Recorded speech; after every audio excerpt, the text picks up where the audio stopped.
Hello, నా పేరు doctor Obulesu, చిన్నపిల్లల వైద్య నిపుణులు, ఎల్లారెడ్డిపేట, అశ్విని హాస్పిటల్, రాజన్న సిరిసిల్ల. పిల్లల్లో ఫిట్స్, సీజర్స్ ఇన్ చిల్డ్రన్స్. పిల్లల్లో పురిటి పిల్లల్లో ఒక రకమైన ఫిట్స్ వస్తాయి, పురిటి పిల్లలు దాటిన పిల్లల్లో ఒక రకమైన ఫిట్స్ వస్తాయి. పురిటి పిల్లల్లో వచ్చే ఫిట్స్ను నియోనేటల్ సీజర్స్ అంటాం. ఇవి బిడ్డ పుట్టిన మొదటి రోజే ఫిట్స్ వస్తున్నట్లయితే దానికి కారణం బర్తెస్ఫిక్సియా చూసుకోవాలి. అంటే పుట్టిన వెంటనే బిడ్డ ఏడకపోవటం, లేటుగా ఏడవడం ఉన్నట్లయితే వీళ్ళల్లో ఎక్కువగా మొదటి రోజే ఫిట్స్ వచ్చే అవకాశం ఎక్కువగా ఉంది. అంటే బ్రెయిన్ డిస్ఫంక్షన్ అనేది జరుగుతుంది. దీన్ని హెచ్ఐ అంటాం, హైపోక్సిక్ ఇస్కెమిక్ ఎన్సెఫలోపతి అని జరుగుతుంది. వీళ్ళల్లో వచ్చే ఫిట్స్ను చాలా చాలా తక్కువగా కనిపిస్తాయి. అంటే కళ్ళు బ్లింకింగ్ రెగ్యులర్గా ఉంటుంది, కంటిన్యూస్గా చేస్తుంటారు. ఈ లిప్స్ అనేటివి ఆడిస్తూనే ఉంటారు, ఇట్లా స్మాక్ చేస్తూనే ఉంటారు. ఇట్లాంటి ఫీజర్స్ రెగ్యులర్గా కంటిన్యూస్గా కనిపిస్తున్నట్టయితే వెంటనే డాక్టర్ని సంప్రదించాలి.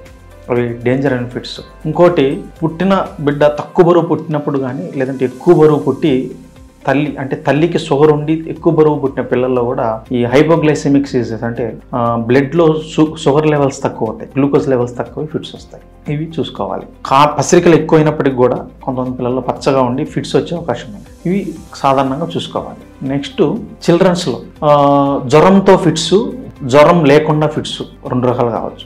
జ్వరంతో ఫిట్స్ వచ్చినప్పుడు వీటిలో రెండు రకాలు, ప్రమాదకరమైనటువంటివి, ప్రమాదకరం కానటువంటివి. ప్రమాదకరమైనటువంటి ఫిట్స్ బ్రెయిన్ ఇన్ఫెక్షన్, అంటే మెనింజైటిస్, మెనింగో ఎన్కెఫలైటిస్ వల్ల వస్తుంది. ఫిట్స్ ఇన్ఫెక్షన్స్తోనే కాకుండా ఎలక్ట్రోలైట్స్ డిస్టర్బెన్స్, అంటే డిస్ఎలక్ట్రోలోమి, అంటే సోడియము, కాల్షియము, షుగర్ లెవెల్స్ తగ్గడం, వీటి వల్ల కూడా ఫిట్స్ రావచ్చు. ఇవి రెండు కాకుండా ప్రమాదకరం కానటువంటివి fever with seizure, febrile seizures అనేవి కామన్గా వస్తాయి. ఇవి ఎక్కువగా 6 నెలల నుంచి 6 సంవత్సరాల వయసు ఉన్న పిల్లల్లో ఎక్కువగా జరుగుతాయి. ఫీవర్ అనేది హై గ్రేడ్ ఫీవర్, ఎక్కువ ఫీవర్ రావడం వల్ల బ్రెయిన్ ఇరిటెంట్ అయ్యి ఫిట్స్ వచ్చే అవకాశం ఉంది. ఇవి ఫిబ్రైల్ సీజర్స్. ఫిబ్రైల్ సీజర్ వచ్చినప్పుడు వెంటనే మనం దగ్గరున్న హాస్పిటల్ సంప్రదించాం. కానీ ఒకవేళ ఇంటి దగ్గర ఉంటే మిడాజోలం నేసల్ స్ప్రే అనే డాక్టర్ గారు రాసిచ్చినటువంటి డ్రగ్ను ముక్కులో స్ప్రే చేయాలి. అంతేకాదు, ఒకవేళ అది కూడా కుదరినప్పుడు రెక్టమ్ ద్వారా ఈ సీజర్ స్టాప్ చేసే డ్రగ్ డయాజెపమ్, రెక్టైల్ డయాజెపమ్ కానీ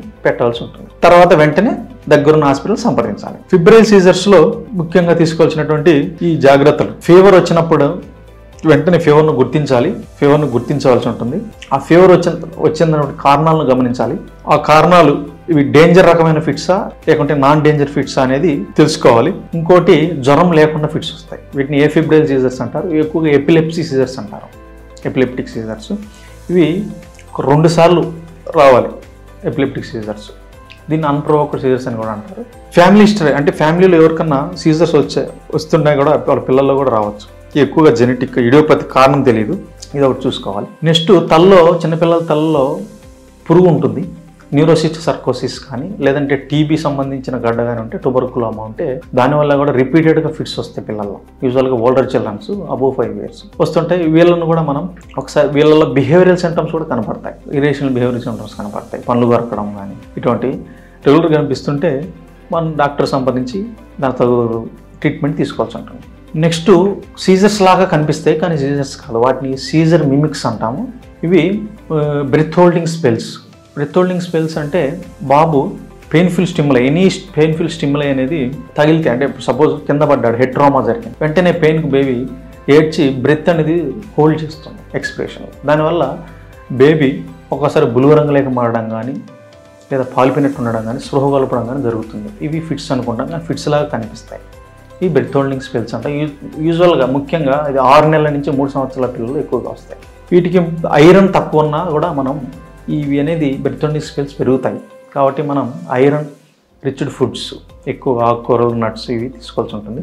ప్లస్ ఐరన్ సిరప్స్ కూడా వాడాలి. ఇంకోటి, సింకోపు ఈ వేసవేగల సింకోపు, అంటే భయంకు, లేదంటే హైపోటెన్షన్ సింకోపు.